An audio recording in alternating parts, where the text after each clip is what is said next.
Both Mother's Day and Father's Day have roots in ancient pagan traditions. Ancient Greeks honored Rhea, the mother of the gods, and the Romans honored Cybele, a mother goddess, with spring festivals.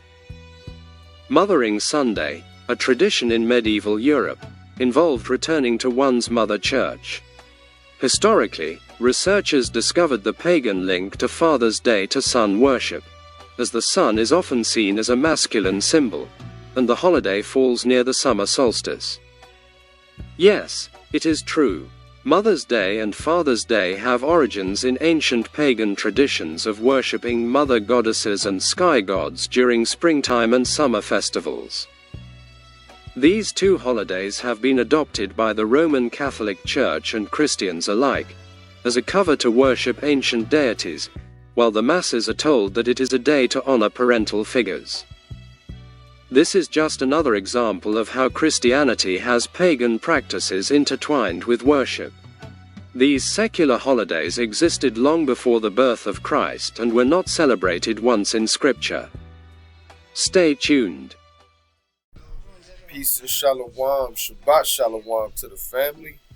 It's your IG Militian coming at you live for a new edition of Hebrew Tribes Channel.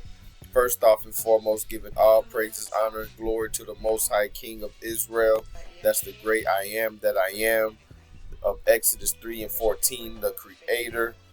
In the name of the Messiah, Yeshaya, from my Savior, the Deliverer. In Matthew 21 and 9. All done through the Holy Spirit, which is Kakamawa, which is wisdom. This is Proverbs 8 and 9 and 1. Peace and blessings to your family. We are back with a new one, We're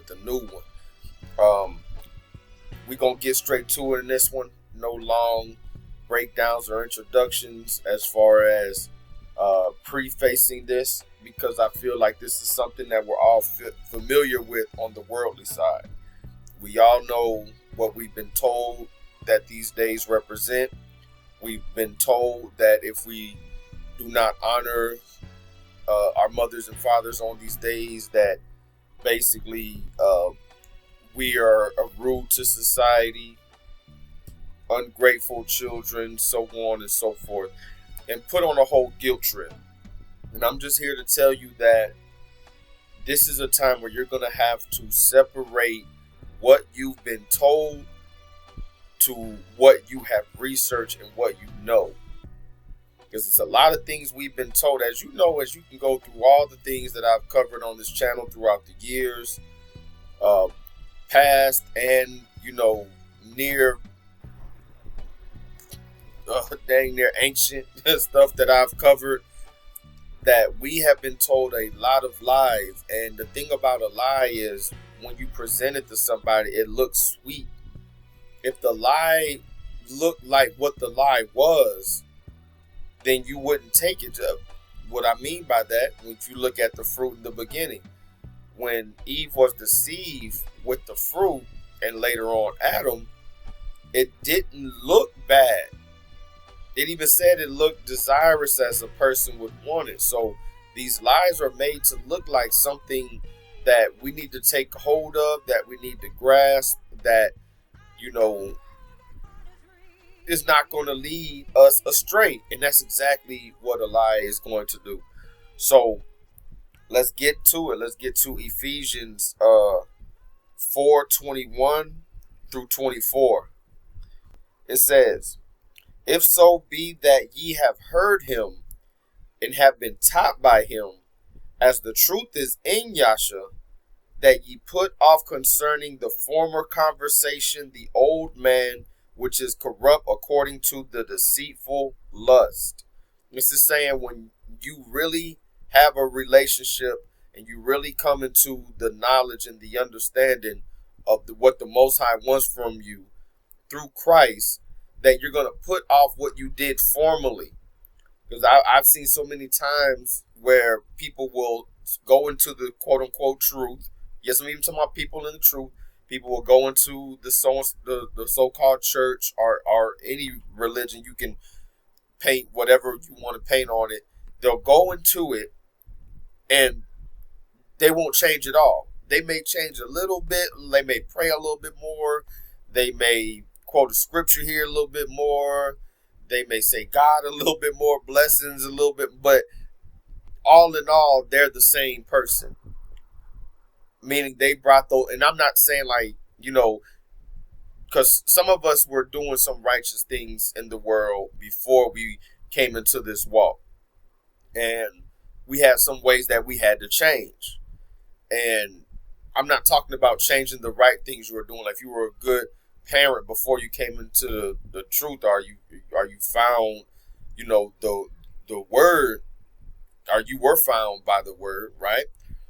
That you should put away that. Because a lot of people, they run, now I hate to simplify this so much, but a lot of people take it in as, once you get into this truth of this knowledge of the people of the Bible, what the Bible says about the earth, what the Bible says about traditions and different things, that people act like you're just supposed to cut everybody off, not talk to anybody, be rude to anybody that doesn't think just like you think, or rationalize how you rationalize exactly. And you see a lot of that with the camps and a lot of that with these groups.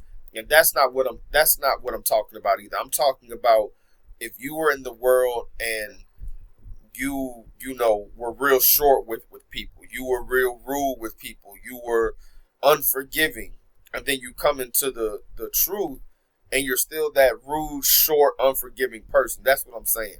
You haven't put off that old man. You've just gained more knowledge of what the Bible says, but you haven't put off that old man. You understand what I'm saying? And on the Christian side, there's a lot of people that come into so-called Christianity, and you're doing the same holidays. Like I always throw this at them. What day, holy day, have you celebrated in the Bible? They come with the age-old excuse, oh, that's for those people over there. Which, where that conversation goes, Revelation 2:9 and 3:9.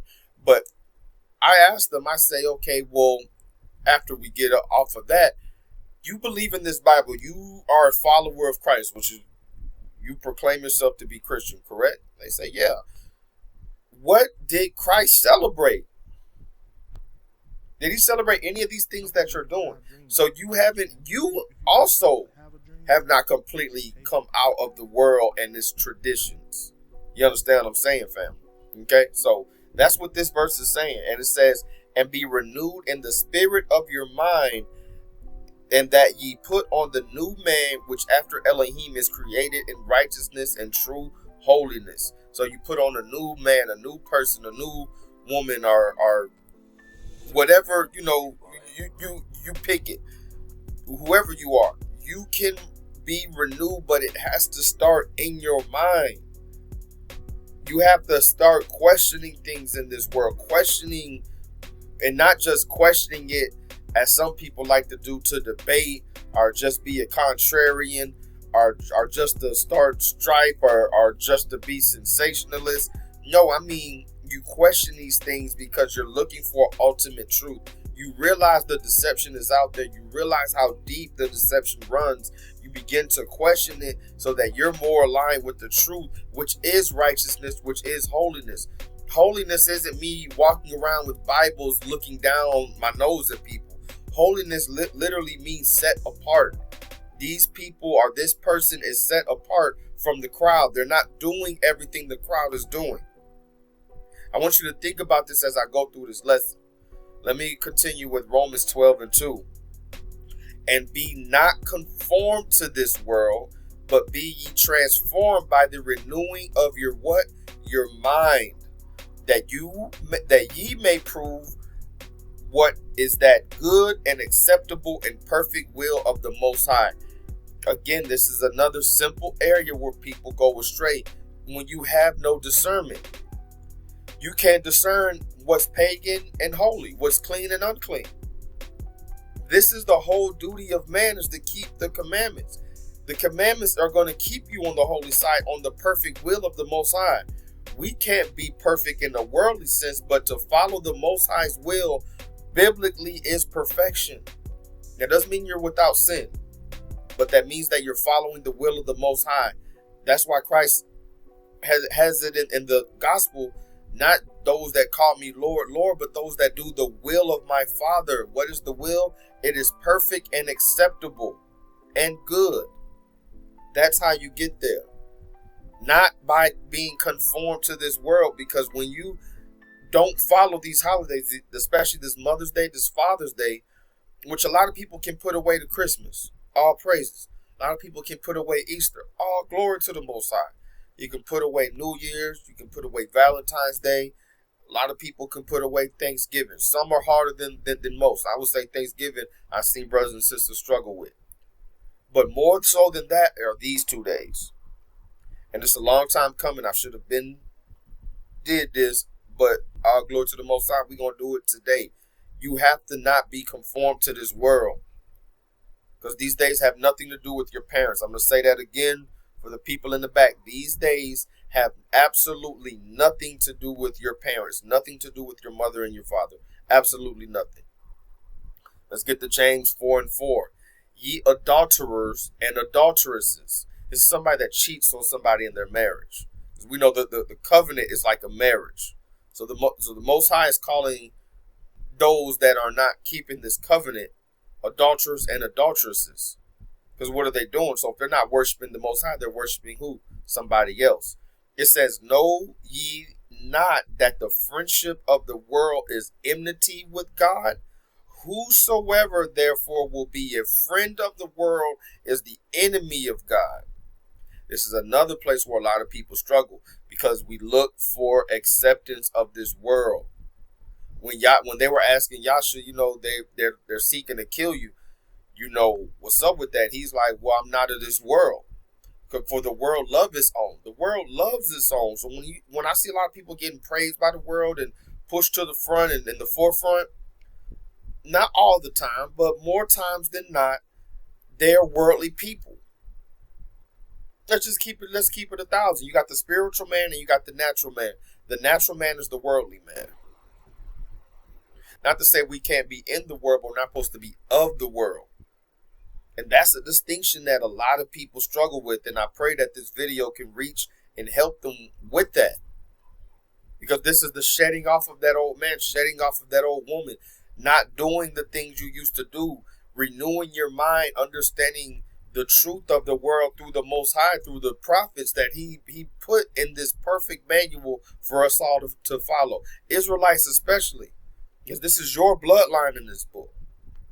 So this is the whole thing that we have to get together. We have to make sure that we have this together, that we are not being a friend of the world. Because a lot of people get guilt tripped. Oh, you're not doing this. You're not doing this for your parents or your kids. Oh, okay, well, I guess you don't care about it. Oh, well, you look disrespectful. You're a rebel. Be a friend of the world then, but it won't get you far.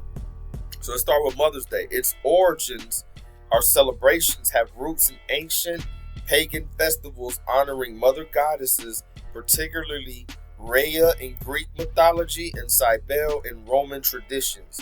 These celebrations, often held in the spring, focus on the themes of fertility and motherhood. And yes, it has that same line that Easter is on with the Ishtar celebration and rituals and sensual rituals, Herios Gamos. It's all in the same line.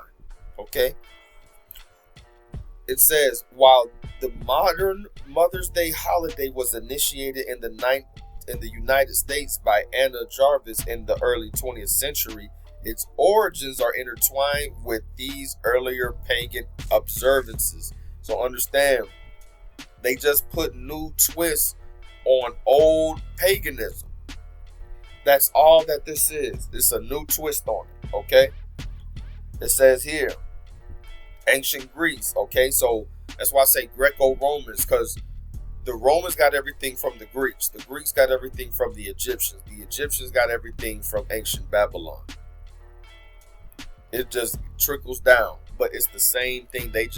Only difference with the Greco-Romans or the Greeks and the Romans is that they whitewashed a lot of the Egyptian gods and the Babylonian deities to look like and renamed them. That's no different than they whitewashed Yahshua to make him Jesus. Same difference. They whitewashed the apostles, Moses, Noah, you name it. They've done all of that. Adam and Eve, but can't knock the origin, if you understand what I'm saying, okay? But we're going to go through it. So the Greeks honored Rhea, the mother of the gods, with spring festivals celebrating motherhood and fertility according to some Greek traditions. In ancient Rome, the Romans celebrated Cybele, a mother goddess, with festivals and rituals. So the next thing they have here is Mothering Sunday. I want y'all to think about this, because we're going to touch this deep in here. In England, a tradition called Mothering Sunday emerged where people would return to their mother church. Is never called this in the scriptures. Matter of fact, even the word church is Circe. It comes from the word Circe, which is a goddess. It's also a goddess. Okay? The word, and they say, oh, the word church is in the Bible. The word church is talking about an assembly. Okay? As we got like Ecclesiasticus and Ecclesiastes is talking about an assembly, a temple rather, not a church.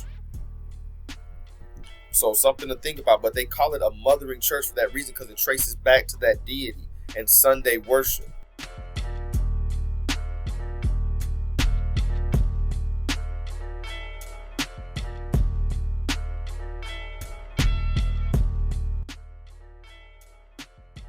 And upon her forehead was a name written, Mystery, Babylon the Great, the mother of harlots and abominations of the earth.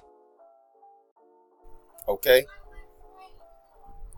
And visit their families, eventually incorporating elements of honoring mothers. Okay, so this is what they've been doing we're going to go to the Egyptians, not here, but from the Egyptians to the Greeks to the Romans, even before that with Semiramis, when you look at Nimrod, and where all the religion, all the pagan traditions came from: Tammuz, the quote-unquote virgin birth, Semiramis, and Nimrod, okay, the first world ruler. These are the people that were changed into deities, rather, that are incorporated into every religion. That's why when the languages were split at the Tower of Babel, all the people went into their own lands and their own areas, but they carried the same Trinity style traditions that was at the Tower of Babel. Okay?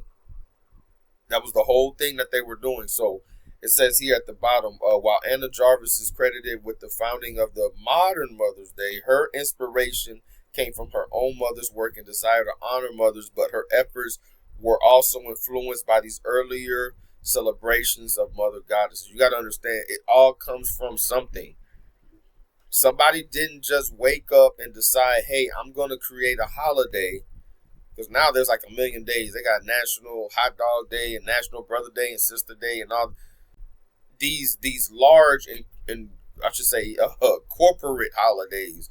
They don't come from somebody just waking up saying, hey, this is what I want to do. Okay, so let's get to the spiritual implications. So the traditional practice of honoring of motherhood is rooted in antiquity. Ancient rites had strong symbolic and spiritual overtones as societies tended to celebrate goddesses and symbols of motherhood rather than actual mothers, because that's what it's about. It's about these goddesses and these deities, not the actual maternal parent. Okay, let me continue. Objects of adoration range from mythical female deities to the Christian church to today's commercial overtone. So again, a lot of the things that the Christian church adopted came from paganism. And it's very hard for people to separate that. But they're not reading the Bible. And they're not studying the Bible for what we should be doing if you're following that word. If you're following that same word, it speaks against everything that society is pushing forward. So you can't serve two masters. You have to make a decision. Not so saith Hebrew tribes or G Militian, so saith the word. Let's get to the section about Egypt, because this is one of the earliest historical records other than Babylon, okay? Egypt, it says one of the earliest historical records of a society celebrating a mother deity can be found among the ancient Egyptians, who held an annual festival to honor the goddess Isis.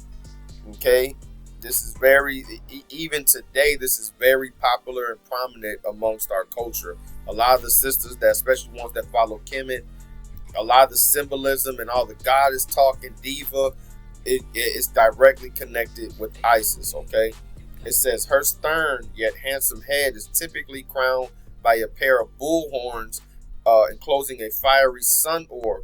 She is most often depicted sitting on a throne. So we're gonna pause right here. She's what? Depicted sitting on a throne. If you don't believe that, Hollywood and a lot of these actors in the entertainment industry may be ignorant to it, but absolutely are pushing this 100%.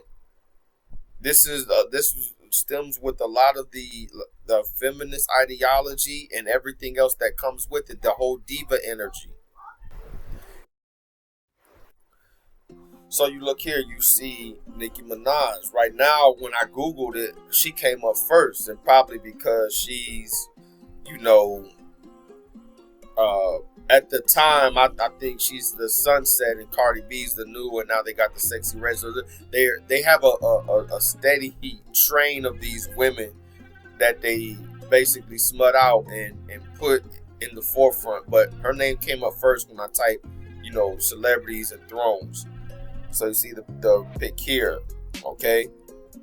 You see the Madonna. Now this going back a little bit. Madonna was one of the most prominent ones to do this back in the day. And just for those that say, oh, they don't know, or they're just, they feel like they're royalty anyway, and it's, you're looking too deep in it. Well, look at this. Why does she have all this Egypt symbolism around her? Or this Kemet symbolism? She's wearing the crown, and I find it funny also when I look at the men that are carrying her throne, look like they got Spartan helmets. Well, who did the Spartans come from? Didn't that have to do with Greece and Europe? You understand what I'm saying? So then we look at here, this throne pick here, you notice she looks just like the Baphomet symbolism. This is the Baphomet symbolism that she's doing right here as well with the pose. So another one going, speaking of that, to the Cardi B right here again, sitting in a throne. Now I want you to think about the attitudes of these women, the high, haughty, I'm better than you, real rich and you're real poor, look down their nose, because people had nerves say, oh, you act holier than thou. Like, really, bro? Like, you don't obviously listen to our people, whatever you think you saw, your opinion, you obviously didn't look into my catalog, because that's not the spirit of this channel. But when the celebs absolutely have that spirit on, oh, how dare you talk about, so they're cool with it, with being confident and saying it with your chest when you're in the world, but not when you're doing it truthfully, because they are conformed to this world. You look at this pic here, and this is why we need to study. This isn't just something raunchy that she did. Now it is, don't get me wrong, but it's deeper than that, family. But you see, she has the breasts out, right? Now, though a lot of people, that's what they call the layman, the average man or woman that's looking at this is thinking, oh, she's being raunchy, she's being fast, or she's being edgy, right? But no, they actually got this from the Madonna Christ, okay? So when you see in the Catholic Church, they have what they call the Black Mary and the Black Christ or the Black Yasha. That's not exactly true, okay? What it really is for the most part, not saying that they don't have any, because they do have paintings of biblical people, so don't, say I'm saying all of it. But for the most part, they're worshiping the Black Madonna. This is goddess worship, okay? And what they did was they whitewashed it. So now when you see it, you see the white Virgin Mary and the white Christ, okay? So just moving on here, you see here with Portia Williams again on the throne, Rihanna on the throne, and I'm showing the sisters mostly here, but best believe that other races or nationalities also do this symbolism. But I wonder why they push it so much on the sisters. Why do you think that is? Because they want to get you already in the mode of worshiping the goddess, doing goddess worship. This is their whole agenda. And a lot of people worship these celebrities, as I just spoke on. So we're going to talk real briefly about that and then jump right back into it, because it is connected. And what do I mean by it's connected? It's connected because when I'm going over, and I'm speaking on the woman's side mostly because we're talking about Mother's Day, not to say that men absolutely do this, okay? So we're going to get into the men next, but I want y'all to peep game, because when people say, oh, I'm a fan of such and such, or I just went to go buy such and such album, or stream such and such album, I'm a big fan, or I'm a fan of this person, that person. The word fan, meaning a person with strong enthusiasm for something, is generally accepted to be a shortened form of fanatic, which itself has roots in the Latin word fanum, meaning temple or shrine. Okay, think about that, temple or shrine. I haven't said I've seen it much now, but back in the day when you had the ushers out, when you had the True Hills, when you had, for the white ladies, they had the Backstreet Boys, for the sisters, they had Boys the Men, all this stuff. And, we didn't have phones and things of that nature. We didn't have internet like that. That was still a new thing to us. So we had magazines. So you would go to somebody's house, or you would see pictures of somebody's house, and they would have a whole Boys the Men wall, or a whole, especially with the white girls. Oh, they would have the Backstreet Boys, Justin Timberlake. You name it. Okay, they would have them out there in the whole shrine. They would get the dolls. They had the dolls that Barbie would make, or some toy company would make. They would have all kinds of things that they had. Any kind of gift or things you would get, like a souvenir, they would keep it in the package, or sometimes they open it, but it would have a shrine for these people, as if they were deities. Same way people have shrines to Buddha or shrines to Krishna over in India. Same thing. The connection is that fanaticus in Latin also meant inspired by a god or furious, relating to the intense devotion sometimes associated with religious spaces. Okay, so you got to think, when these people are dealing with these celebrities that they love, they treat them like a god. Like, again, going back to the woman's side, they're really ready to sacrifice their bodies, lined up when these guys walking off stage, whether to do whatever to them, for them, what have you. Even it's stuff I can show, I can tell you, where they would be like, I think it was a Cash Money one, just one off the top I could think, where I think it was Birdman. It was back when they was all together. It was Birdman, it was Juvenile, Manny Fresh, BG, all of them was on stage, and they just picking girls out the crowd, like they ordering fast food off of me. Yeah, let me get one of y'all. Yeah, let me get two of y'all. Yeah, all of y'all, and this is that part of that sacrifice, okay? Because what do you think they gonna go back there and play patty cake with them? You know what I'm saying? So it says in English, the term fanatic first appeared around 1550, initially with a meaning of marked by excessive enthusiasm. When you see these people on the front row passing out, and to be real with you, I noticed it back when Michael Jackson was alive. Like, I was a big fan back then, because I didn't know what fan meant, but I was a follower of his music. Let's say I was a listener of his music. I mean, he was, let's be honest, one of the greatest. Music-wise, you can't knock his talent. I'm just gonna keep it 1,000. But some of the messages he was putting in there, as I got older and listened and started to really see what the industry was about, is really deep and dark. You understand what I'm saying? But I used to see people on the front stage pass out. He would just walk out on stage and look to the left and look to the right, and 5 girls would pass out on each side. Be 10 fighting to get over them to get just a closer glimpse. And I'm just like, man, I like the guy, but I couldn't see myself. Like, I couldn't see it. I couldn't see myself worshiping somebody like that, even back then. When I, again, use the word fan, thinking it was just, oh, I just like their stuff. It's just a deeper meaning to it, okay? It says the short-term fan as a noun became common in the late 19th century, particularly in the context of sports.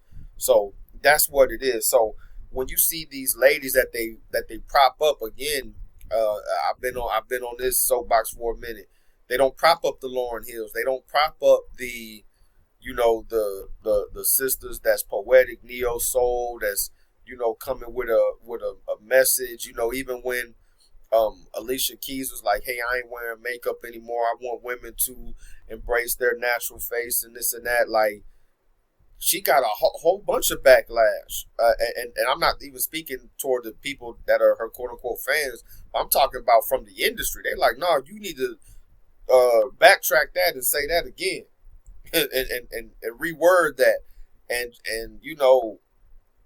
that's because they want to keep women in the spirit of goddess worship. You're a diva. We worship these divas, and we're going to keep the men under our foot, and that's what it is. And it goes into basically a disorder. It's not that I don't want y'all to get too much on the gender war or the sex battles per se, but it's just see, Satan, what he likes to do is just reverse the role. Okay, when the Most High told Lucifer that he would have, which being the light bearer, that his job, because he was an angel before he fell, that his job and the other angel's job was to basically partake on the side of man. Okay, that this is the whole thing, the guardian angel thing, stuff like that. I'm not saying pray to angels. That's not what I'm saying. I'm saying that their job was to work on our behalf. You understand what I'm saying? That's why they were called watchers. I think it's Psalms 91 that really goes into how they report back to the Most High. They bow down, and Satan's like, nah, I'm not working. Basically, like being their servant. They should be serving me. So that was the whole fall. The whole pride was really the sin that made them fall before the murder of Abel by Cain. Okay, so this is just giving you I want to get you on a spiritual format of when you're looking at this. Okay, it's getting out of order. That's been Satan's entire job, to put woman over the man, the kids over the parents, the young over the old, the wrong over the right, just to get you to do things backwards. This has been his agenda, and sad to say, he's been very successful with it. And one of those things is to worship other deities, to put those the angels and those that fell with him, and the deities that were propped up because of the mysticism and the magic and things that they taught the mankind, to put those things above the Most High and to engage in doing those things. Okay, so let's get to Cybele here. Cybele says Isis may have been early on the scene in Rome, but it was the emergence of the two other mother goddesses, Cybele from Phrygia in ancient Anatolia, which is modern Turkey, and Rhea from Greece, that perhaps laid the most important foundation for the worship and celebration of motherhood in Europe. The Phrygian goddess Cybele has roots dating back 6,000 years to Neolithic times. Phrygians celebrated a mother goddess whose realm was the earth's mountains and caverns, natural surroundings, and wild animals. References to Cybele as Paniatheron, a term used by Homer to describe female divinities associated with animals, conform to her ancient Neolithic roots as mother of the animals. And this is crazy here, because they're trying to get us to an animalistic mindset. Our minds are above the animals. We have more reason and logic. You understand? But if you notice, like with movies like The Purge, and things that people are telling us through books like Robert Greene's 48 Laws of Power, which is totally satanic, to the core. And other philosophers such as Nietzsche, and some of them, when they go off into human nature, they're strictly dealing with the animalistic side. And saying basically forgo logic, forgo empathy, forgo, and I mean logic on the side of, thinking of an end goal in the future. They're thinking of, hey, how can I, if I can take you out now, based like the 48 laws, you can take them out now, take them out now. The strong survive, all that crap, which is basically what their forefathers follow. Okay, so it goes back to that philosophical thing, and it's entrenched in this. It's entrenched in this because when you see Disney, I believe it was Snow White, and she's walking through the forest, and all the animals and the birds are flying around her and dealing with her. That's what it is. That's what it is. It's this mother goddess worship, and you go back to the Gaia. You understand? You can look all this stuff up, by the way, but that is basically the ancient Sumerian. You go back to the Ur of Chaldees. This is what they were doing, which the woman does represent the earth in a nature like, I should say, viewpoint. She does represent the earth. The seed grows in her stomach, just like a seed grows in the ground. You understand what I'm saying? The man, which is above the woman in ranking order, would represent the sky, represent the rain. Rain on the ground cause things to grow. So them coming together creates life.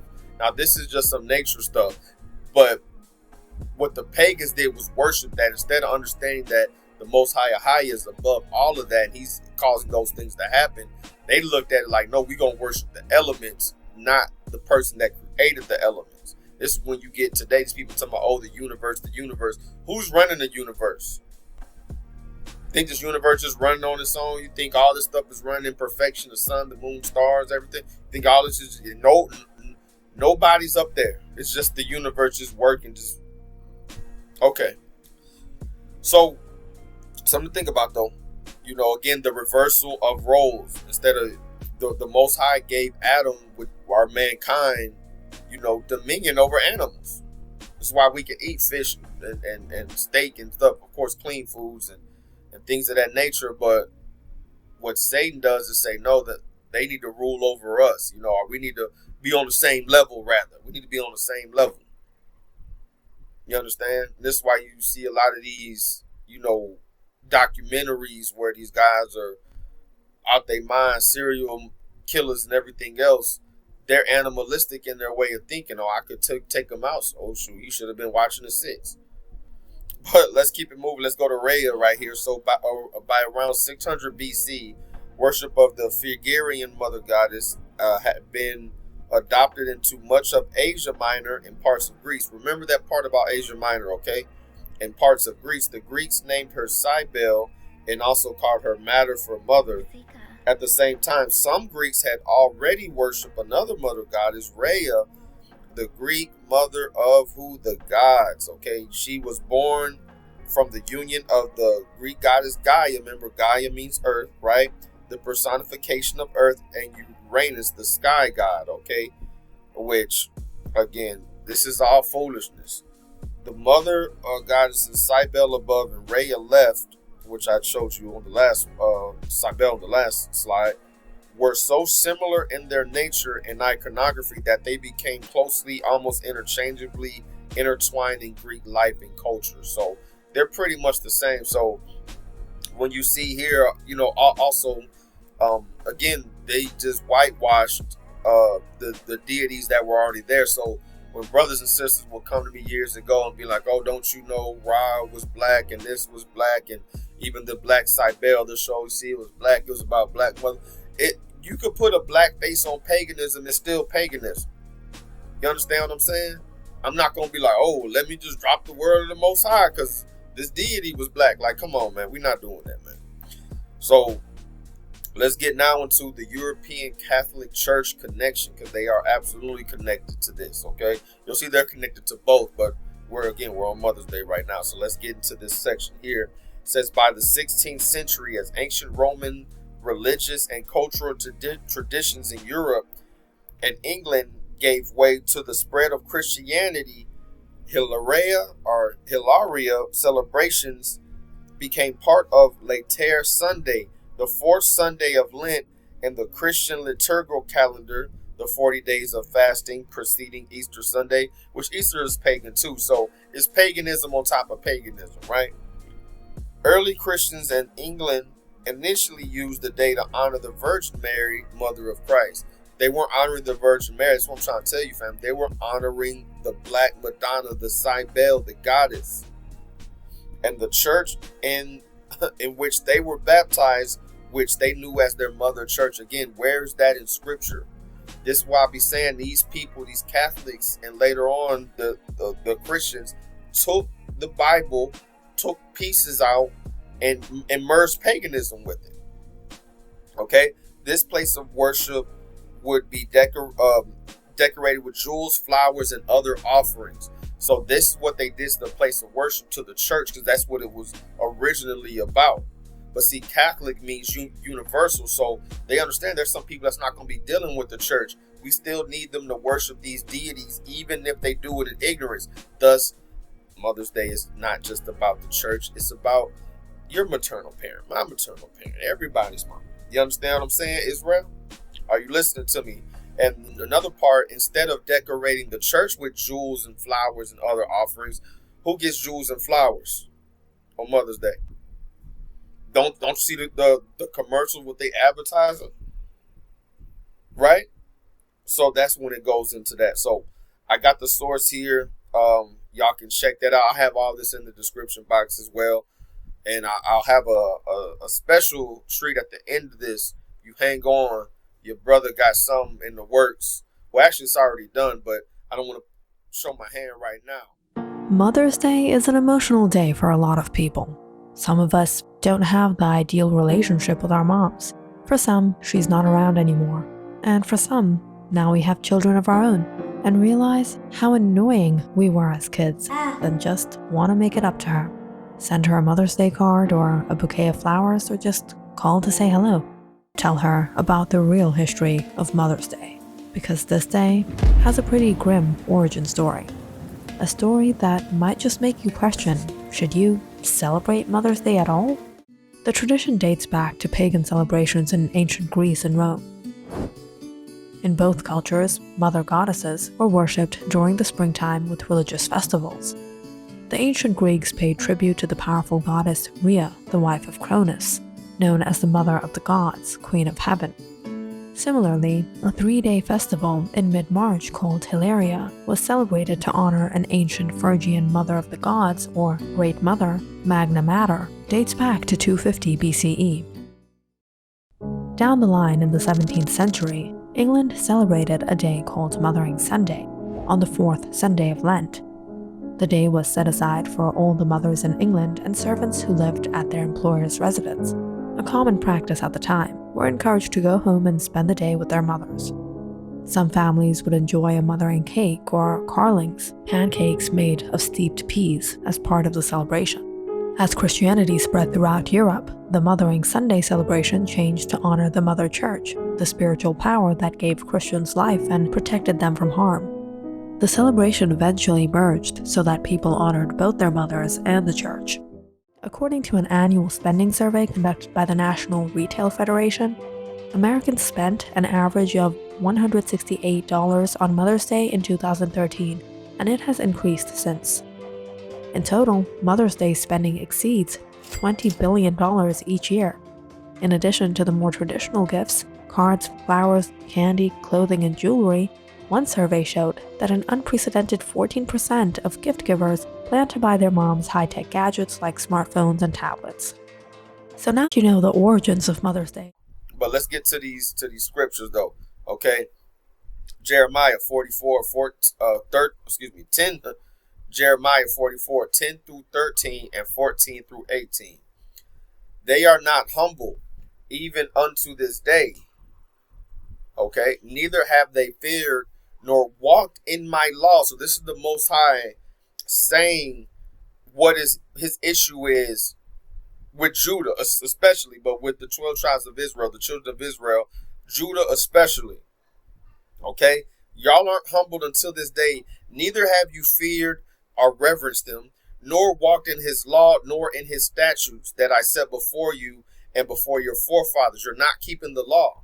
You're not keeping, which is the Torah, Genesis, Numbers, Exodus, Leviticus, and Deuteronomy.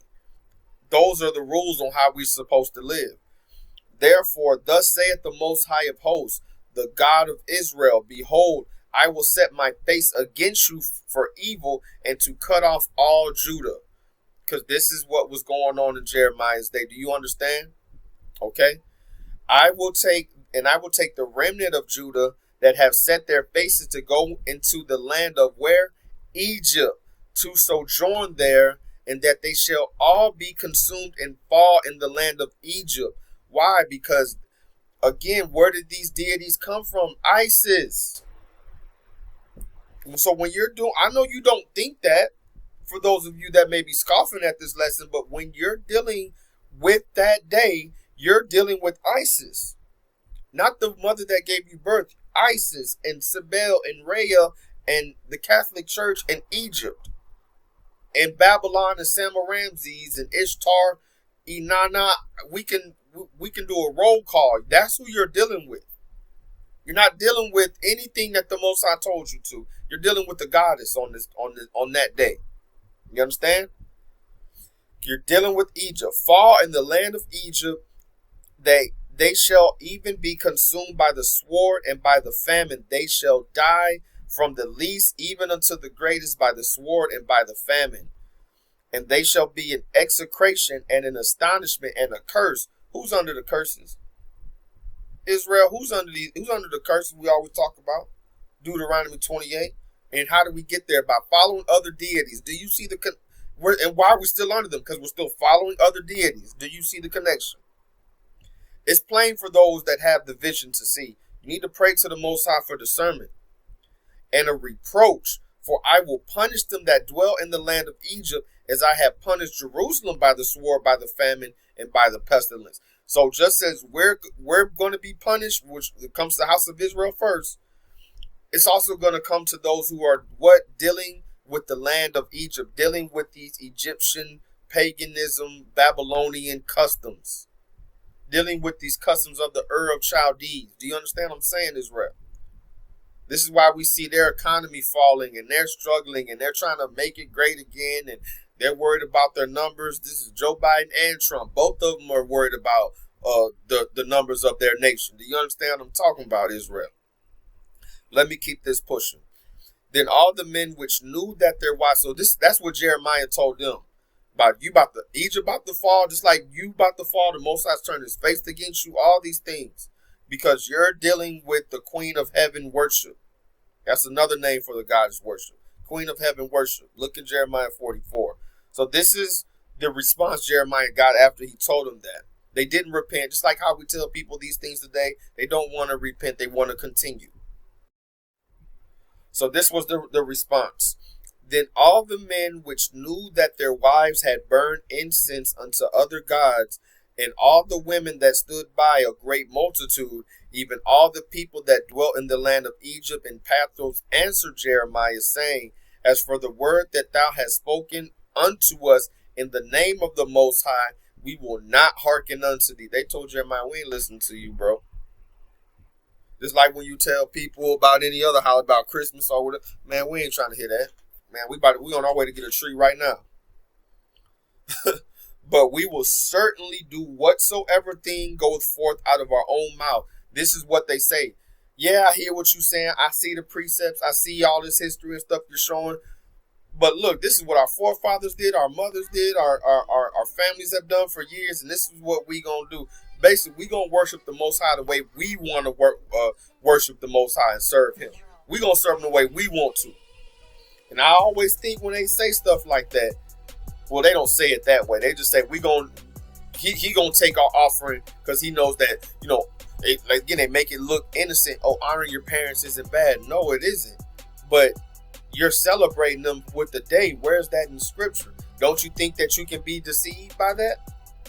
Something that easy, because they make it look like it's something wholesome and nice and something we should all be doing. But have you ever looked on why they pick these days? Where'd this come from? I'm telling you, man. I mean, it's funny, people have more questions if you come and give them a gift. Oh, where'd this come from? Oh, where'd you get this? Oh, whatever. Then something that they go out and celebrate year after year, their whole lives. Never question it. But this is what they say. Yeah, they gonna do it their own way. Just like when they built the calf in Egypt. They were worshiping the Most High. They were doing it their own way. And what happened?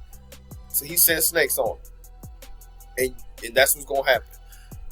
But we will certainly do whatsoever thing goeth forth out of our own mouth to burn incense unto the Queen of Heaven, and to pour out drink offerings unto her, as we have done, as our fathers, as our kings, as our princes in the cities of Judah and the streets of Jerusalem. For then we had plenty of victuals and were well and saw no evil. But since we left off to burn incense to the Queen of Heaven and to pour out drink offerings unto her, we have wanted all things and have been consumed by the sword and by the famine. So again, this is what it is. When people be like, oh, I got to follow this truth. Oh, well, dang, I'm not going to have a big congregation like we had back in the church. Or, man, oh, this is the way I'm supposed to follow the truth. So I got to leave this camp because this camp is preaching something different. Man, I'm not going to have a big, group to fellowship with. Yeah, man, this is that being set apart. If the Most High is giving you the vision, you take it and walk with it. This is an individual thing. That's why it says work out your own salvation. This isn't a group project. We're not getting in the kingdom on a group roster. You understand what I'm saying, family? So yeah, you're gonna have tribulation in the world, but you gotta agree and commit to what the Most High said to do and what He said not to do. Again, this is a hard lesson because people don't want to let go of it. On the mother's and the dad's side. And I know it's hard. I know it's tough. But you got to understand that you don't have to wait till a day. If you do want to celebrate them, I put it like this. You don't have to wait till that day. You do know that, right? You can, and just like you can celebrate your child making honor roll, just like you can celebrate your brother graduate. You can celebrate all those things, but why do you have to wait, especially with the Mother's Day and Father's Day, to the day where they tell you to do it? I want you to think that there's something up. Your antenna's not catching that at all. Think about that. 1 Kings 11:4-5. For it came to pass when Solomon was old that his wives turned away his heart after other gods, and his heart was not perfect with Ahijah his power, as was the heart of David his father. For Solomon went after who? Ashtoreth, the goddess of the Zidonians, and after Milcom, the abomination of the Amorites. Do you understand, family? Do you understand? And this is what it is. This is what happens when you too caught up in the world and relationships and you put them over the Most High. Not to say don't have relationships. I'm not trying to turn you into hermit crabs. I'm trying to tell you that the Most High, when you link up and you following the scriptures and you're trying to do as it says His perfect will, He will put people in your path. He will put the right people in your path. And you ain't going to be no big group, but shoot, Yasha didn't have a big group. He had 12 disciples. You understand what I'm saying? You don't need a big group. You need a strong group. You rather have 4 quarters or 100 pennies. So think about that. I want to get to this Hebrew Strong real quick before I get to this last verse. This is Hebrew Strong 4445. This is Milcom, okay? And right here it says, from king and from Molech. So we were deifying, our forefathers rather, were deifying these guys because Ashtoreth, is the queen of heaven.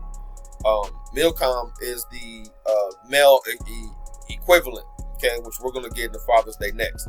But I just wanted to break that down for somebody that didn't know, or somebody that, might be like, okay, I see you're talking about the queen of heaven. Who is Milcom? So just wanted to get into this real quick. If we go to the topical lexicon, identity and principal sense, it says Malcolm appears primarily as the name of the title of the national god of the Ammonites. So we followed the deities around us just like we're following these deities around us today. Nothing different. It says set in direct opposition to the covenant of the Most High. So this is a deity directly in opposition. And he's right there with Ashtoreth. So if he's in opposition, so is Ashtoreth. So is the mother goddess worship. So is the Mother's Day worship. It's in direct opposition. It says it right here. Let's keep going. As such, it functions in scripture as a concrete reminder of Israel's temptation to blend true worship with the surrounding pagan environment. I'm going to read that one more time. As such, it functions in scriptures as a concrete reminder of Israel's temptation to blend true worship with the surrounding pagan environment. I've seen so many. That's why I say this true. This is a marathon. This isn't a 40-yard dash. Shout out to my brothers that's killing the 40-yard dashes online. I'm trying to get right too. But in all seriousness, this isn't a 40-yard dash. This is a marathon. This, like I say, this you got to run, 3K. Then you got to bike another 2K. Then you got to swim another 3K. Then you got to, sprint the last whatever's left. That's what this is. This is a longevity battle. This isn't a quick scuffle in the bushes. This is a tournament. Like on Mortal Kombat when it show you your character going up and you got to fight Girl at the last. Like this is what this is. Okay, this isn't a one hitter. This ain't a Tyson match. You did? And when we're trying to keep the Most High's laws, statutes, and commandments, a lot of us can't do it because we so busy looking around the world like, dang, they over there having Thanksgiving. Man, they over there, dang, they went to, mama house for Mother's Day. Dang, they got reservations at my favorite steakhouse or my favorite restaurant. Man, I'm just going to go over there and get a play. I'm going to go over there and chill with them for a few hours. Well, you're celebrating it now. Now you're celebrating it. What's the difference from you and anybody else? It's a scripture, I don't have it here, but in Jeremiah it says, like, if you partake of it, how they gonna know that you any different? I'm telling y'all, you can honor them on any. You got 52 weekends in a year. Why not do it? I don't know, in the beginning of March, the end of February, where nothing's booked up and nothing's, because stuff is all booked up and closed and everything. You can just do it on a random Wednesday. Just, hey, mama, I want to take you out to such and such. Okay. All right, I'll pick you up around such and such. See, makes too much sense, right? It says a single occurrence in 1 Chronicles 8:9 preserved the name in a personal genealogy. Somebody was named Malcolm and as an Israelite. So I don't want people to think, oh, Malcolm, he named that. Don't take it that way, because it says right here there was an occurrence that appears in our genealogy. But here it says, but the theological, the belief in that deity, the weight of the word rests on its association with idolatry. Mother's Day is idolatry. You understand that? Let's move on to Father's Day. Okay, so Father's Day, pagan worship. So if you ever wonder why they give dads ties for Father's Day, it leads back to paganism. I'm not calling ties paganism, which we can do something on fashion, but that's not what this is about. This is about Father's Day. So let's get it. Father's Day, while popularized in the 20th century in the U.S., has roots in both pagan and Christian traditions. So see with the Christianity, see how they adopted all these ways of paganism.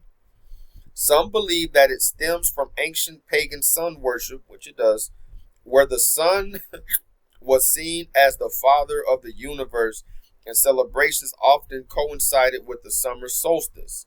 Additionally, some pagan traditions involve sacrifices to sky gods and certain rituals like tying ribbons on animals, which some associate with the modern tradition of giving ties on Father's Day. You dig what I'm saying? So let's get into that pagan sun worship, okay?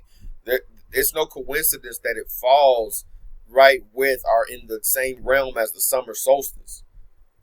Because what happened was, when the word was spreading, the true word, the gospel, and the Torah and the prophets and even the Apocrypha, the lost books, they were burning books, they were taking books out, the church was trying to do everything, and I mean with Edom at the helm of it, trying to do everything to do away with it.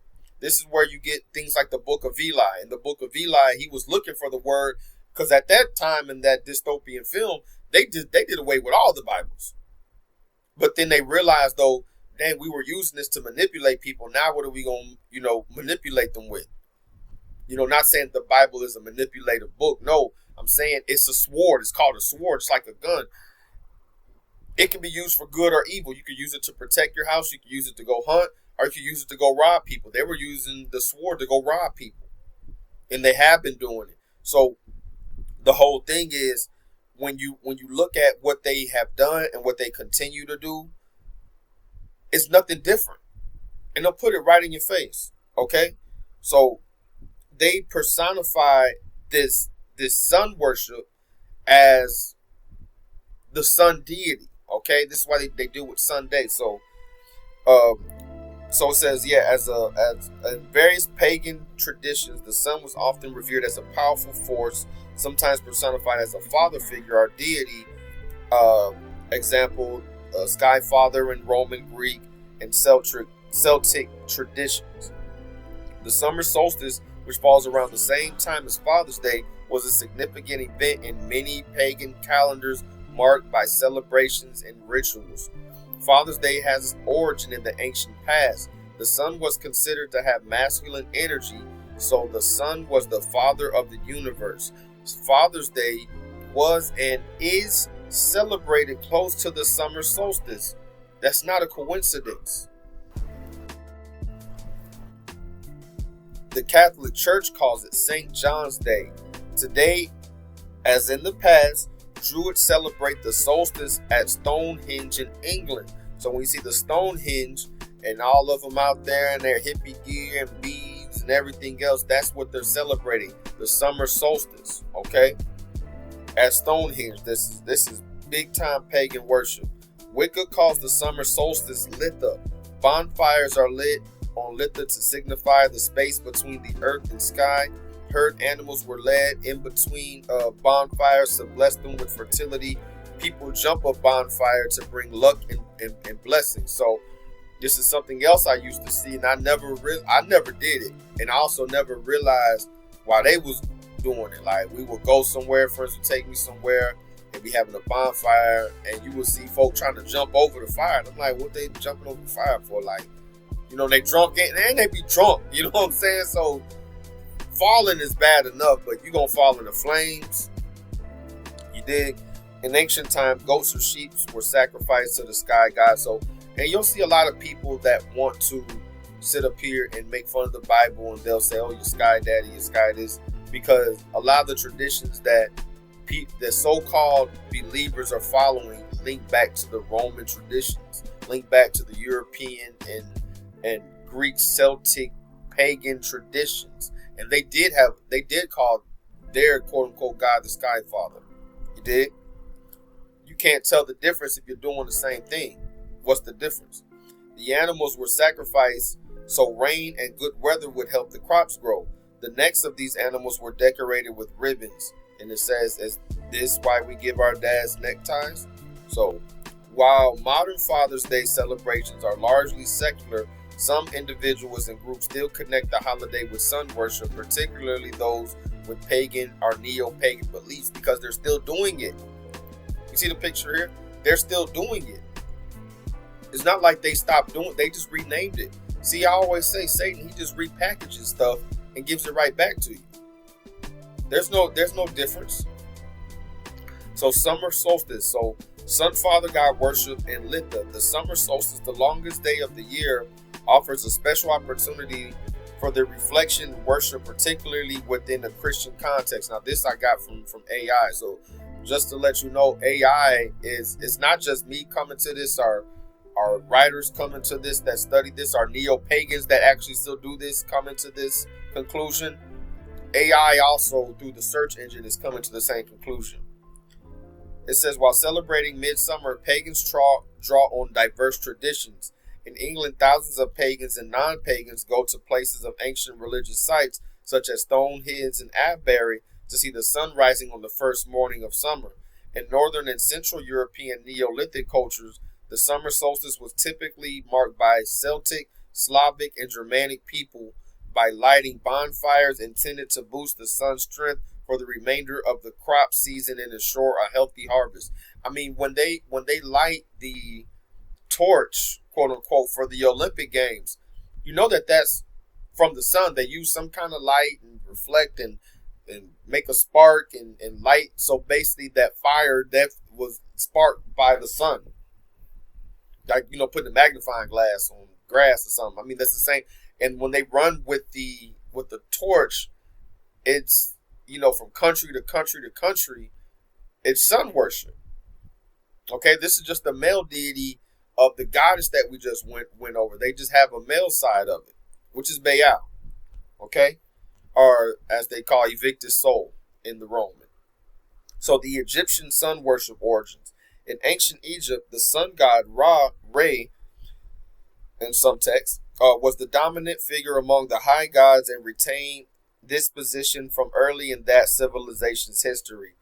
In the myth relating the voyage of the sun god over the heavenly ocean, the sun sets out as the young god Kepler, appears at noon in the zenith as the full-grown Rhea or Ra, and arrives in the evening at the western region in the shape of the old sun god Atum.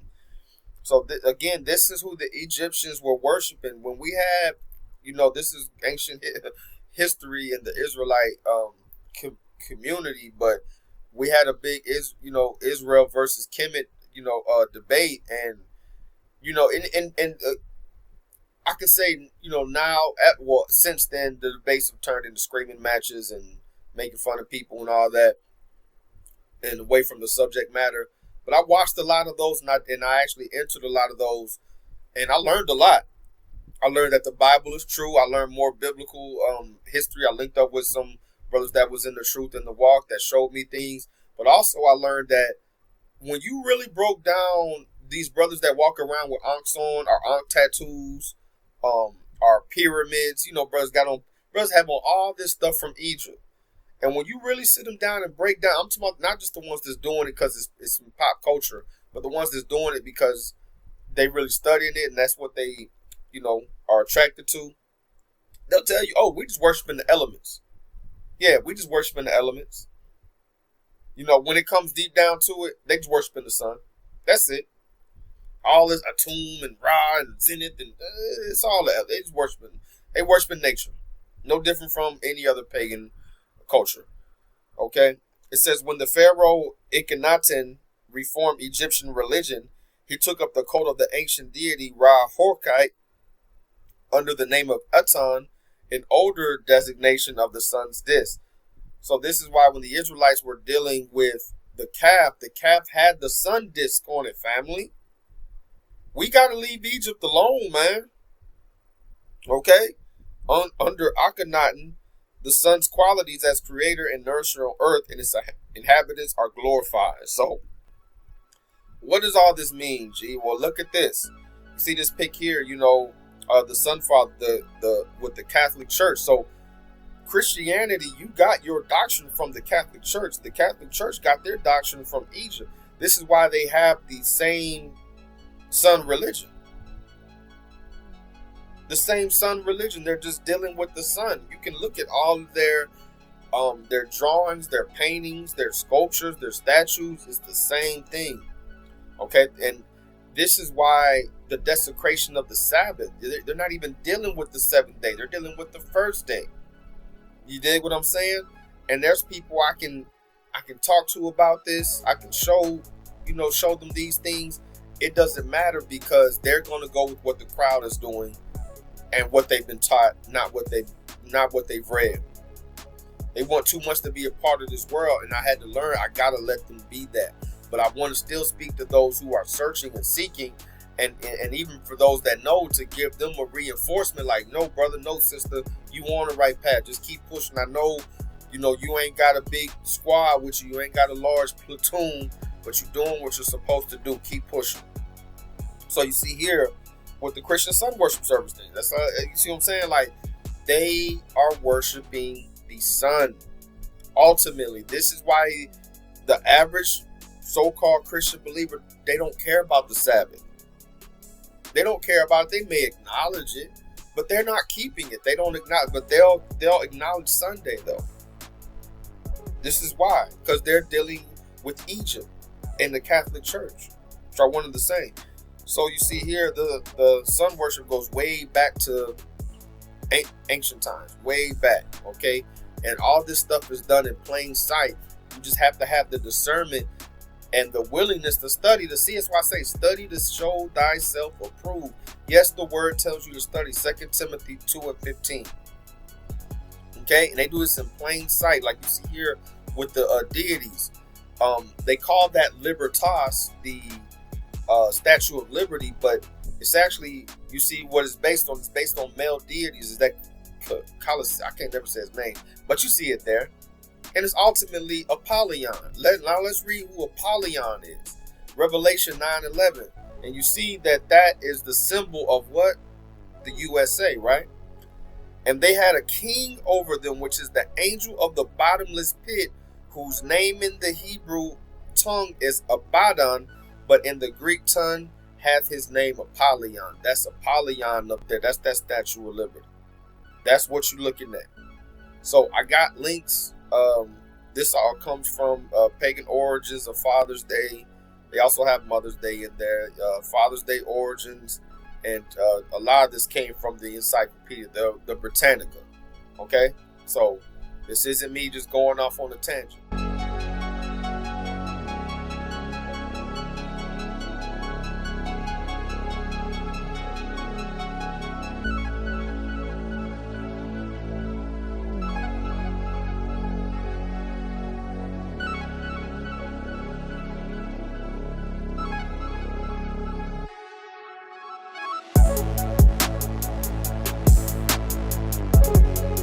All right, let's finish this section out. So 1 Samuel 7:4.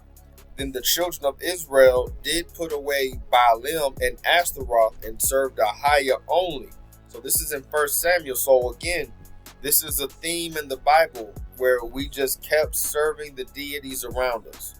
Okay, this is why we had to put away Baal and Ashtoreth, who I have on the title of this program. Okay, we just kept dealing with them. And then we came back and served Ahiah. Then we go back to serving Baal and Ashtoreth. Then we come back to serving Ahiah. I'm telling you, serve Ahiah. Okay? Because I do believe that, like I was saying in the truth, people don't take that there's going to be times when you are going to feel alone. You are going to feel left out. But no, you're set apart.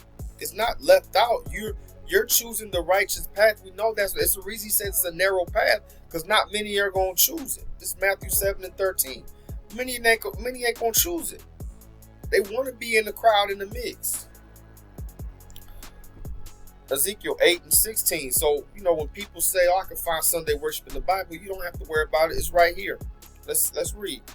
And he brought me into the inner court of Ahiah's house, and behold, at the door of the temple of Ahiah, between the porch and the altar, were about 25 men with their backs toward the temple of Ahiah and their faces toward the east, and they worshiped the sun toward the east. Before this verse, he says, I will show you greater abominations than these, when he's showing Ezekiel all the abominations that the Israelites were doing in the land. This one right here was sun worship. They turned their backs on the temple, which in spiritual sense, they turned their backs on the Most High and worshiped the sun. So when you're dealing with Sunday worship, because you notice both of these days be falling on Sunday, that's not a coincidence either, family. None of this is a coincidence, family. You dig what I'm saying? So, but when you're doing that, you are turning your back on the Most High. That's what I'm saying. When you're doing that, that's what you're doing. Stay strong and keep the commandments, keep the Shabbat. It's a reason why he says, remember the Sabbath. That's the one law in the 10 in that Exodus 20. It says to remember it. Let's get to Deuteronomy 4:19-20. And lest thou lift up thine eyes unto heaven, when thou seest the what? The sun and the moon and the stars, and even all the host of heaven, shouldest be driven to worship them and serve them, which Ahijah thy God or thy power had divided unto all nations under the whole heaven. He gave the other nations up to worship that stuff. He did not give the Israelites up to worship that stuff. That's why he said a people set apart to himself. Now, I'm not saying it's going to be a remnant of those other nations that aren't going to cling to that. They're going to say our forefathers inherited lies, and they're going to be the sojourners. But the other nations as a whole, that's what they worship. That's just what they worship. Unless they are called to be part of that remnant, it is what it is. You dig? We all have a choice to make, family. Let me get this. It says, speaking of that, and should be driven to worship them and serve them, which Ahijah thy power hath divided unto all nations under the whole heaven. But Ahijah hath taken you and brought you forth out of the iron furnace, and even out of what? Out of Egypt. Out of where? Egypt, to be unto him a people of inheritance, as ye are this day. So he's saying people gonna lift up their eyes unto heaven and be worshiping the sun, and of course all the other lights in the sky. But what does he say first? The what? The sun. It's a reason he says that, family. Let's get the 2 Kings 17 and 16.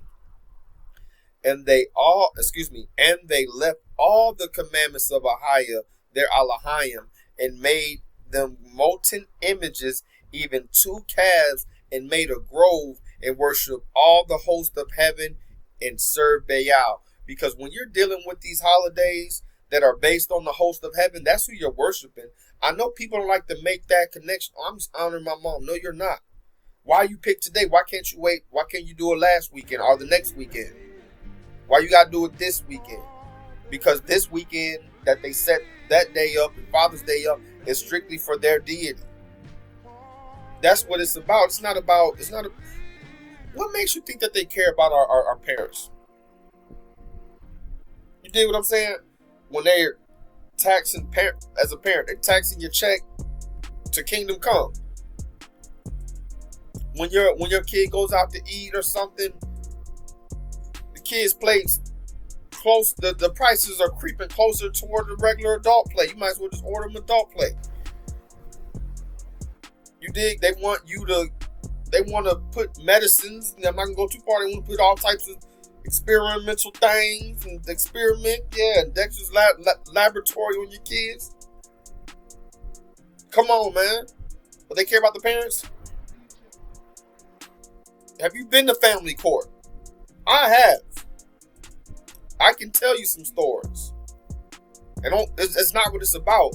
You are serving Baal by serving these holidays, especially Mother and Father's Day. You're serving Baal. Straight up. That's what that is. They try to make it something honorable, but the Most High is not in those days. That's for you. Because you do that for them that day and you don't talk to them or take them out any other day around the year. Because it's not about them. They want your submission even in ignorance, family. Oh, because some people just don't know. You're right. Some people just don't know. People will say that. People will say, oh, they just don't know. Give them a break. Why are you coming down on them? I'm not coming down on them. They don't know because they haven't been told. And when they are told, most of them are going to choose to do it anyway. But the fact is, there ain't enough of us telling them. Ain't enough of us standing on business and saying, no, we're not doing this. We're not funding your corporations and their holidays. Tell you, man. We want to stay. We want to get a boycott together. We need to boycott paganism. Let's get to this conclusion. What I was saying earlier. Exodus 20 and 12. Honor thy father and thy mother, that thy days may be long upon the land which the Most High thy power giveth thee. And I want to say this too, on the end of that, for the people that don't know, and I know a lot of people don't know, and they really just think that it's just about honoring, parents and family and all that. I know people respect me being a father. And see what kind of father I am and how I deal with my children, and they salute me for that. And I know it's coming from a good place. I know a lot of this stuff is coming from a good place when you're talking even about your fathers or your mothers or so on and so forth. But that ain't the way to do it on these days, family. Call a brother out the blue on a Tuesday evening or something. Or call sister if you feel like that. Do it on the Thursday night or something. Just, hey sis, I see you out here doing this for your kids. Woo, and really respect that. Call your aunties and all that. Do it on a random day. Don't do it on these days. That's what I'm saying, okay? And I want to follow that up with this too. We also have a lot of parents that ain't parents, all right? We got a lot of parents that ain't parents. We got a lot of, deadbeats on both sides. I'm not going to get into all of it. But we got a lot of precious mamas and Dr. Umars and all that all over the place that ain't doing or ain't about what they speak about. Okay? They put on the air, put on the show, but they're really not about. And the question might be, well, how do we honor them? The Bible says to honor them. And, and my thing is this. You can honor somebody by not choosing to engage. You might have that toxic parent. I've seen them in my life. We've had some, you look, not gonna say close, but you look close enough or far enough rather in your family line. There's somebody that fits that deadbeat category. There's somebody that fits it, and they might have children. The children, and most High blessed, the children grow up and they're successful and everything else, and the question might be, well, how should they honor them if they're not really honorable people? Just disconnect and don't dishonor them. Be grateful that they took a part in bringing you into the earth, because that's a fact. They took a part in bringing, whether it was the one that planted the seed or the one that grew the seed. They did that, and you made it to this point. You understand? And be grateful for that. If nothing else, they were used to bring you here. Honor that. Not saying you got to go, if it's not theirs, I'm not going to tell you to go deal with somebody that abused you your whole life and be like, oh, you got to honor them. You got to go put your arm around them, hug them, and they cussing you out. You know what I'm saying? And they stealing your bank card because they got a drug issue or something. I'm not going to tell you to do that. You can honor them by not dishonoring them as well. Okay? I want to speak on that too. So, all praise to the Most High. Let's get to Deuteronomy 16 and 14. Ye shall not go after other gods of the gods of the people which are round about you. So this is why I say you don't do it on these days, because these days ain't about your parents, man. Either one. Okay? Don't go after these other gods of the people around us. And people always say, well, what happens at work, when they say this to you at work, just, I appreciate it, because I know you ain't gonna try to tell you go up there and black power, fight the power, lose your job. You understand? But be wise. That's why y'all say, man, be wise as serpent, but harmless as doves. You ain't gotta get involved in no big celebration and partying with them and all. You ain't gotta do all that. You can literally just, okay, thanks, yeah. Don't engage. You know what I'm saying? Keep them out your business. Put it like that. Keep them out your business. But just keep it on the surface. I say, just keep it on the surface. You don't have to be disrespectful there either.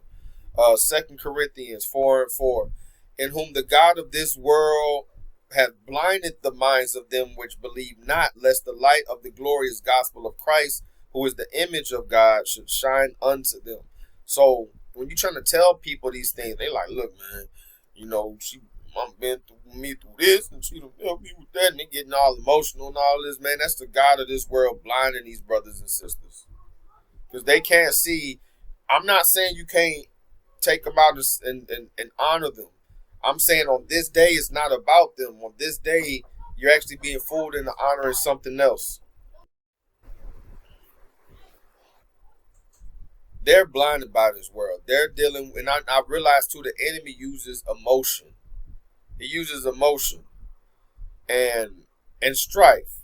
You dig what I'm saying? So they're using emotion and they're strifing with you instead of just seeing, oh yeah, this isn't about that. Okay, I had to sit down and talk with with my mom. I'm like, hey, look, like I came into the truth.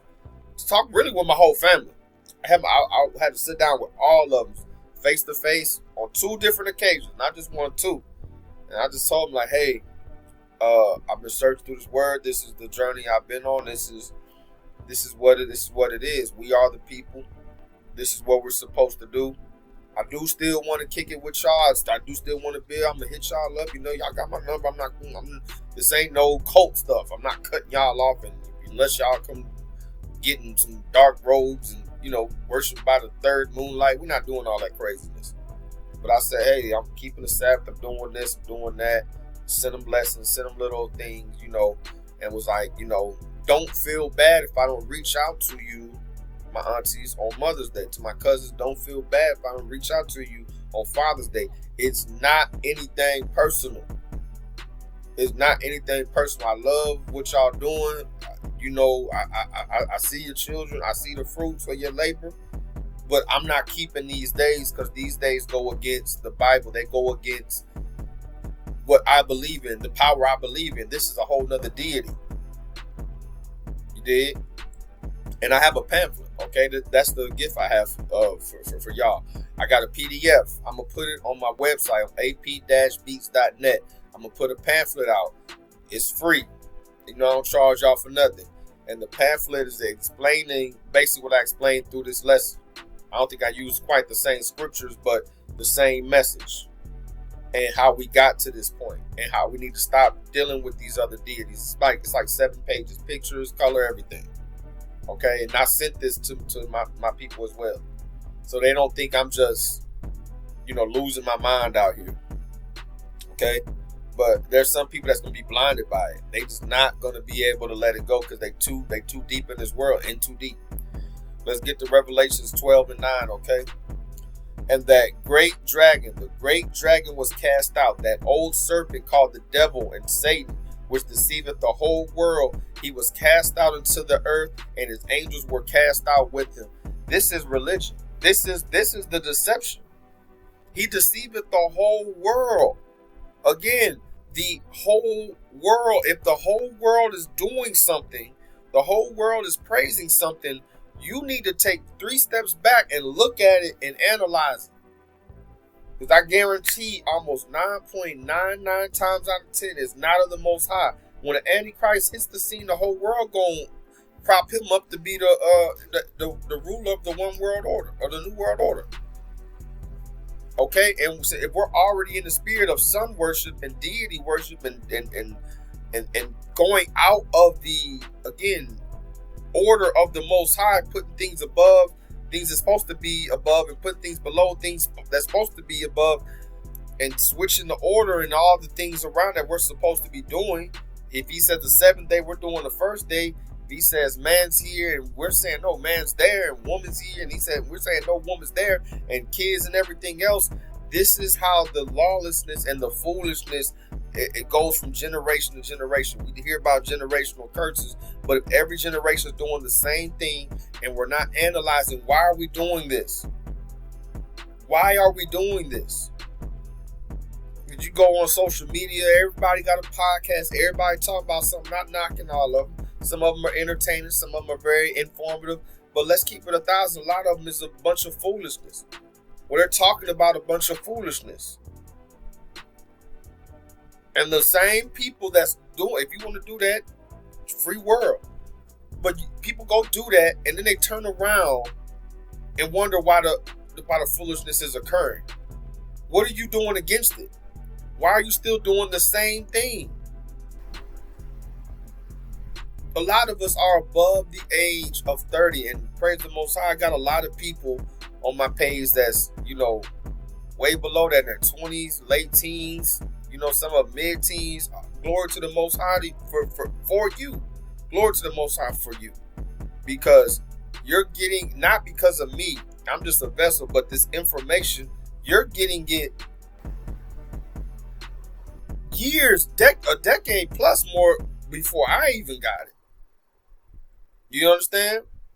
You're getting it clearly on the internet that has all type of things. We was getting it piecemeal, and then once we came into the walk, then it was like an explosion. You understand what I'm saying? But praise the Most High, because we all gonna come through in our season.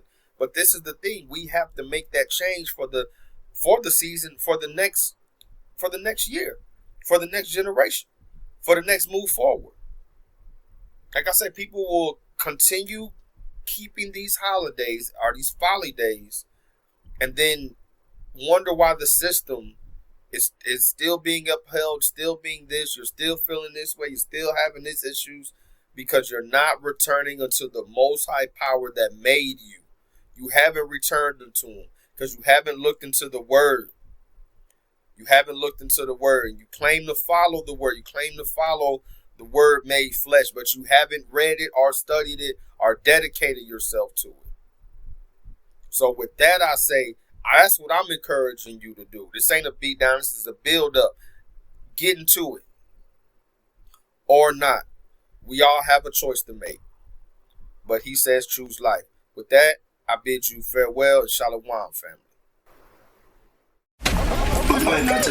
All you do is spin record. That's all you do. Who you think it is? DJ Quick? Huh? Kick and breathe? I didn't say Blue, you ain't nothing. You don't deserve nothing. You don't get nothing. You get what I give you. If I raise up, gonna be trouble. Trouble. I'm walking off. How could you believe all the stories from news channels? Be cool with celebrities accused through abuse scandal. The new babble. Woman signed us up for a booze battle. We use cattle. Told to bite the bullet with loose enamel. They shoot shrap. Bombs drop and take your weed. Vocal voice salon spot. Before Corona, they hit them native tribes with smallpox. Just giving them these facts. Something like snap a bottle top. Being tax free as drugs and the church deposit box. We went to food stamps in Section 8 from lost kingship. And student jet for 100K just to make the dean's list. Some saying dubbed and found the truth and they been seen since. Ain't a place they couldn't see me through a clean lens. Baby, I've been doing this since Google chat room. Reading through the Hebrew version of the book of Matthew. Folk more upset with me than pastor giving half truth. Hate what you owe and add the past due. Track shoes. They must think I'm bluffing. I guess that's your assumption. They got prices on my head. And baby, I ain't worried about nothing. Every day I'm hustling, trying to push these ancient customs. And I heard they want me dead. And baby, I ain't worried about nothing. Whole world lusting money and power, the Scarface theme. Feeling like I'm living on the land we saw 18. Explain how runaways went underground, snuff the mainstream. We the salt, mix the still water, call it saline. Lord knows that this truth cold, brain free. A shame they wanna take my life. I told them take heed. These streets first 48 A and E. Plus we must be with them 3-letter agencies. All this citizenship, how are we citizens? The House of Representatives got benefits. Boy, putting in that work, I'm out here getting shit. Still feel this map ain't adding up, no Texas instrument. Take my word for it, ask the state bankers. For the soul, stick to your belly like a waist trainer. Watchmen in the night hours, plus I do some day labor. Ain't a fan of punchlines, I'ma throw these haymakers. They must think I'm